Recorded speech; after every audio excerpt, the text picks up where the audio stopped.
Bonsoir, bonsoir, chers amis, comment allez-vous? Nous sommes très heureux de nous retrouver avec vous ce soir à la fin d'une semaine. Et alors que nous entrons un temps de sabbat, un temps de repos. Donc nous sommes très heureux d'être là. Je voudrais vous souhaiter à tous une très bonne soirée, un bon sabbat et en même temps remercier Dieu de ce que vous ayez été là pendant toute la semaine.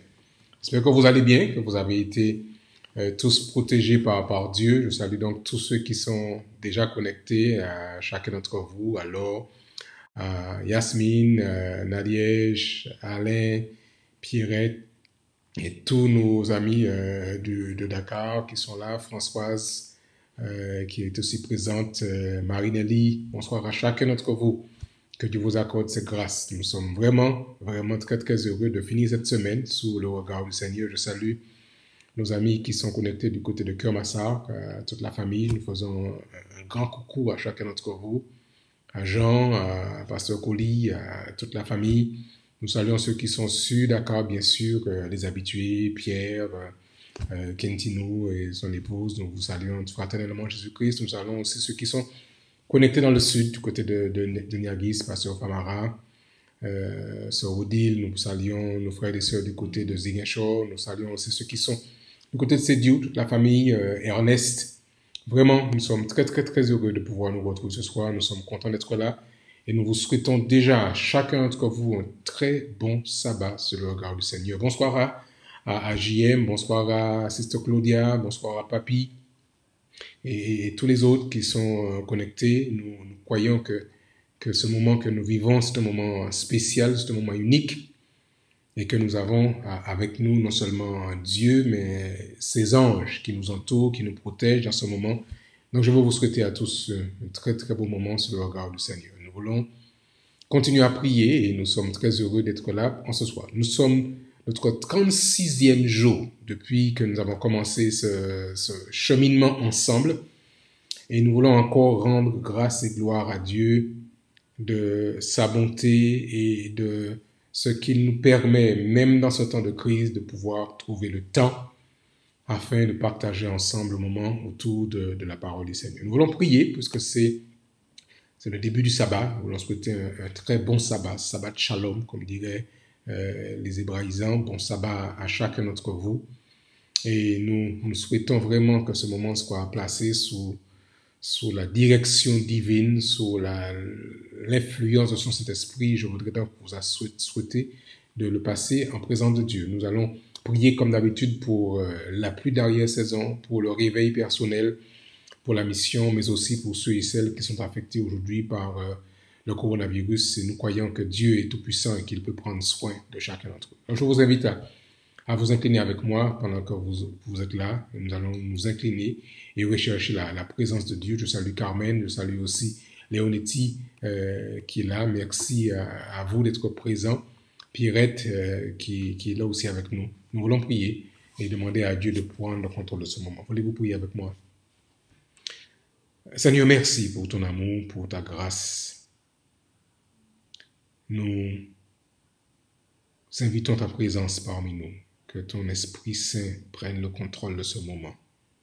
Et au-delà des mots qui seront partagés, que ton Esprit lui-même, Seigneur, vienne toucher, guérir, restaurer, réconforter, encourager chacun d'entre nous et nous permettre de ressentir la paix du sabbat, le shalom du sabbat que tu donnes à chacun d'entre nous. Merci encore, Père, nous te prions au nom de Jésus et pour ta gloire. Amen. Bonsoir à tous, bonsoir à Laure et à tous nos amis qui sont là connectés avec nous ce soir.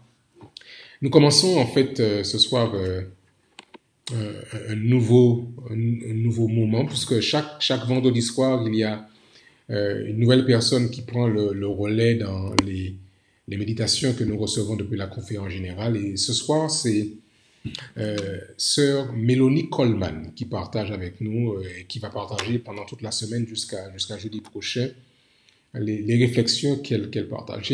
J'ai trouvé son témoignage très fort que je voudrais partager avec vous. Sœur Mélanie Coleman est une épouse de pasteur. Son mari est pasteur dans l'État de l'Oregon aux États-Unis. Et voilà le témoignage qu'elle partage et qui me semble fort, que j'aimerais avec vous partager.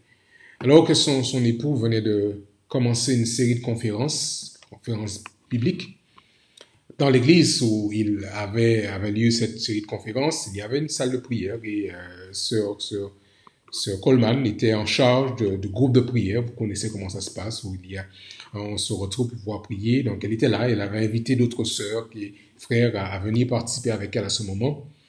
Et elle se retrouve seule. C'était beaucoup de personnes âgées, disait-elle, qui étaient là, qui priaient à la maison, mais elle avait espéré que d'autres allaient la rejoindre dans cette salle de prière pour pouvoir soutenir l'action de l'évangéliste qui allait intervenir dans l'espace plus loin. Mais à sa grande surprise, c'est peut-être que je peux comprendre à sa grande tristesse, elle s'est retrouvée seule dans cet espace, cette salle de prière. Pour une vendredi soir, elle était seule. Le deuxième samedi qui a suivi le lendemain soir, elle s'est retrouvée seule et elle pouvait exprimer un petit peu sa tristesse de se retrouver seule là et elle a entonné un chant, elle a mis un chant qui disait que là où deux ou trois sont assemblés, tu es au milieu de nous. Et elle se pose la question, mais Seigneur, est-ce que tu es là? Parce que je suis seule. Et quand la chanson qu'elle avait mise s'est achevée, elle ouvre les yeux, et voilà le témoignage qu'elle rapporte. La pièce était pleine d'anges.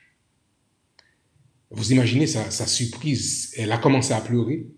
Elle se retrouvait dans un moment d'émotion particulière. Elle regarde la salle avec étonnement, avec émerveillement. Les anges, dit-elle, étaient grands. Ils étaient aussi hauts que le plafond. Ils avaient de larges épaules. Ils se tenaient côte à côte, le dos au mur, le long du mur de toute la pièce. Et elle se sentait brusquement minuscule, petite par rapport à eux. Ils avaient des ailes, selon ce qu'elle rapporte. Ils portaient des vêtements fluides comme des robes. Et elle était attirée par leur visage. Ils ressemblaient à des hommes, dit-elle, de très beaux hommes, c'est elle qui ajoute. Les yeux étaient si doux, si gentils, et ils ont souri, ils ont exprimé un sourire doux et réconfortant. Leurs traits faciaux étaient bien dessinés. Et ils avaient, dit-elle, un aspect guerrier, créant une atmosphère d'audace à leur sujet. Leurs cheveux noirs, dit-elle, descendaient jusqu'à leurs épaules. Et ils avaient des reflets presque brillants autour d'eux. Et elle rapporte qu'elle avait l'expression qu'elle pouvait presque voir au travers d'eux, comme si c'était presque transparent. Leur forme brillait d'une couleur jaunâtre et elle n'a pu les voir que pendant 4 ou 5 secondes. Et puis, ils ont disparu. Et vous imaginez qu'elle dit qu'elle n'a pas pu s'empêcher de continuer à pleurer pour le reste de la soirée. Alors qu'elle était découragée, alors qu'elle pensait que Dieu n'allait pas l'écouter parce qu'elle serait seule à intercéder, Dieu répond à sa prière et lui montre de manière miraculeuse que si une personne prie, c'est suffisant. Alors je sais que cette expérience était passionnante, mais elle me fait du bien. Elle nous rappelle à vous et à moi que ce qu'a vécu Sœur Coleman dans l'Oregon, Dieu peut le faire pour chacun d'entre nous ici, aujourd'hui encore.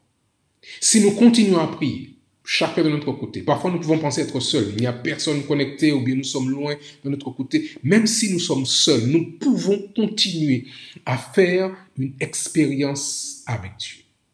Alors que nous commençons ce sabbat, alors que nous commençons ce temps avec Dieu, ce témoignage m'a fait penser à un texte de la Bible que vous pouvez trouver avec moi dans Genèse au chapitre 28.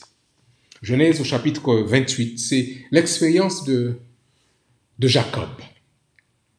Jacob vient d'avoir un conflit familial, un conflit qui est assez grave puisque son frère jumeau Ésaü projette de le tuer.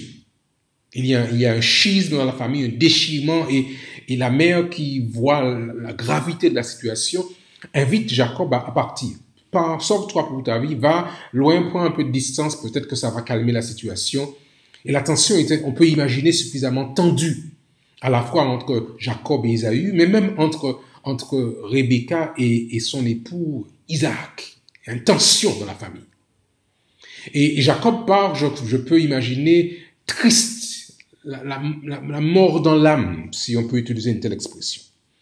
Et l'histoire que nous découvrons ici dans le livre de Genèse au chapitre 28 est intéressant à découvrir. Je lis pour vous, chers amis, à partir du verset 10. Genèse chapitre 28 à partir du verset 10. Jacob partit de Beersheba et s'en alla à Charan. Il arriva au verset 11, il arriva dans un lieu où il passa la nuit, car le soleil était couché. Il prit une pierre dont il fit son chevet et il se coucha dans ce lieu-là. Voilà, il se couche, vous imaginez, avec une pierre comme pourquoi ne pas avoir la tête juste par terre. Et là, pendant son sommeil, il a un songe. Et voilà ce que dit le texte. Et voici une échelle était appuyée sur la terre et son sommet touchait au ciel. Et voici les anges de Dieu montaient et descendaient par cette échelle. Et voici l'Éternel se tenait au-dessus d'elle. Et il dit, je suis l'Éternel, le Dieu d'Abraham, ton père, et le Dieu d'Isaac. La terre sur laquelle tu es couché, je la donnerai à toi et à ta postérité. Ta postérité sera comme la postérité de la terre, et tu l'étendras à l'Occident et à l'Orient, au septentrion et au Midi. Et toutes les familles de la terre seront bénies en toi et en ta postérité. Et puis, le texte continue en ces termes, verset 13, verset 15. Voici, je suis avec toi. Je te garderai partout où tu iras, et je te ramènerai dans ce pays, car je ne t'abandonnerai point, que je n'ai exécuté ce que je te dis. Et le dernier verset que je voudrais considérer avec vous, c'est le verset qui suit, verset 18. Verset 16, pardon. Jacob s'éveilla de son sommeil et il dit, certainement l'Éternel est dans ce lieu et moi, je ne le savais pas. Chers amis, parfois nous ne sommes pas conscients de la présence de Dieu. Mais comme Jacob, je voudrais nous inviter à voir les anges de Dieu qui montent et qui descendent, qui sont autour de nous, qui nous entourent, qui nous protègent et qui même dans ce temps de coronavirus sont là présents, tout près de nous. Cette semaine, Sir Coleman nous invite à faire une expérience, à choisir un personnage biblique, ils sont nombreux, vous connaissez, et à tenter de découvrir sa vie de prière. Pensez à Abraham, pensez à Jacob qu'on vient de citer ici, pensez à Élie, pensez à Esther, pensez à tous ces grands personnages de la Bible, pensez à David par exemple, Daniel.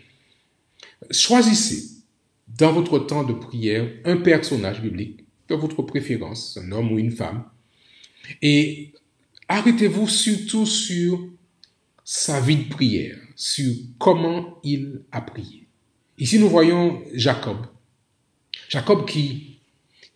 qui va se coucher, mais qui est triste et il peut faire monter à Dieu une prière secrète par rapport à ce drame qu'il vient de vivre dans la famille. Mais Dieu se manifeste. Dieu ne laisse pas longtemps pour réagir, puis il dit à Jacob, écoute, je serai avec toi, je ne t'abandonnerai point. Je te fais la promesse que ce que je dis, c'est le terrain, là où tu as mis ton pied, ce lieu, tu l'auras. Donc Jacob, vous vous rappelez de l'histoire, vous allez lire le reste à la maison plus tard. Jacob va appeler ce lieu Bethel, la maison de l'Éternel. Ce soir, je voudrais vous inviter à construire un Bethel, un autel à la gloire de Dieu, par la prière.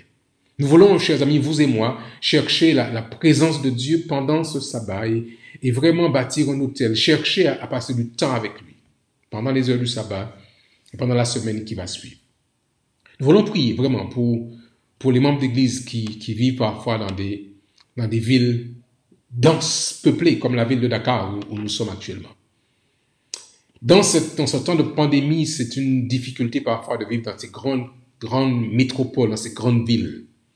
Nous voulons prier pour ceux et celles qui habitent dans ces grandes villes de Paris, les grandes villes que vous connaissez.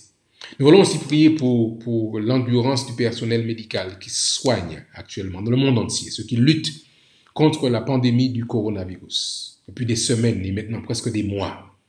Nous voulons prier pour que le peuple de Dieu continue à étudier sa parole, Nous avons ce moment chaque soir, 20 minutes à peu près, 20-25 minutes à passer, mais continuons à prier, à étudier la parole de Dieu profondément, passer du temps dans l'étude de la parole du Seigneur et la prière pour que Dieu puisse nous révéler notre état et qu'il nous accorde son pardon. Et finalement demander à Dieu de se montrer à nous dans ce temps de crise. Je dis bien vraiment que Dieu se révèle à chacun d'entre nous. Nous ne savons pas si nous aurons une expérience comme celle de ce Coleman où les anges vont se rendre visibles. Mais nous voulons vraiment faire une rencontre avec Dieu, le voir à l'œuvre et pouvoir attester pour dire, voilà, l'Éternel est présent. Nous ne sommes pas seuls, nous pouvons ressentir sa présence, nous pouvons ressentir l'assistance de ces anges puissants, mais qui sont aussi prêts à nous aider, à nous soutenir. Je voudrais vous inviter à faire cette expérience avec nous alors que nous commençons ce sabbat, alors que nous nous préparons à continuer. Nous sommes notre 36e jour. Mais vraiment, j'aimerais que nous fassions une expérience qui sera la nôtre. Vraiment la nôtre. Et que nous puissions dire à la fin, quand nous allons rendre nos témoignages, à la fin des 100 jours, que nous recevrons plusieurs témoignages. Voilà ce que j'ai vécu. Voilà ce que j'ai eu comme expérience avec Dieu. Comme Sir Coleman, vous pourrez à votre tour partager. Ce soir, nous voulons prier pour commencer le sabbat. Et nous voulons nous présenter en sa présence, lui, présenter nos requêtes, nos soucis, nos besoins, et même parfois nos peurs et nos hésitations, sachant que notre Dieu, comme il l'a fait pour Sir Coleman, est prêt à se révéler à chacun d'entre nous. Je voudrais vous inviter, chers amis, à vous incliner avec moi dans la prière. De votre côté, faites monter votre prière. Dieu entend et il est prêt à nous exaucer selon sa bonté. Voulez-vous prier avec moi? Seigneur, nous voulons vraiment reconnaître que tu es Dieu. Et si parfois nos yeux ne sont pas en mesure de voir, nous avons l'assurance qu'à l'instant même où nous prions, tes saints anges nous entourent.